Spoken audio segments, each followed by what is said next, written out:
Talk about some of the things that are available to people who are charitably inclined as a way of mitigating taxes. I'm going to give two. One of them is an external charity. The other one would be an internal charity. So Is that the Nolan Langford charity?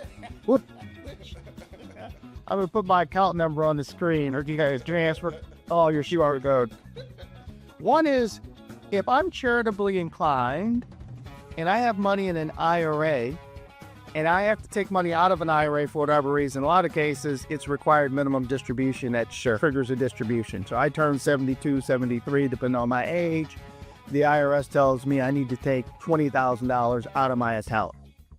And basically that $20,000 then goes on my 1040 and I have to pay taxes. Yeah. Well, instead of doing that and paying taxes, let's say, for example, my church. There's a building fund at the church and I really want to give them some money. Yep. I could actually just take the $20,000 from my IRA and give it to them directly. It doesn't go on my 1040 as income, doesn't hit me in any way, and they get all $20,000 no deducted. Yep. And you can do this generally to any 501c3, Okay. college, university, scholarship fund, etc. And so we see that a lot. That's a way for you to decrease your income and also increase your charitable giving. It's a good thing. Okay. But there's another way to do this as well. Imagine I have a stock portfolio. And I was lucky enough to buy Netflix or Nvidia or Meta a few years ago. And so I have these shares that were $50,000. I only paid $20 for them. So I have an embedded, unrealized taxable gain of $30,000. Now, if I have kids or grandkids, I can gift them those shares.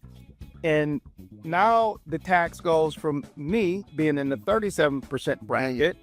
If it's my grandkid, they may be in the 0% bracket, or my child.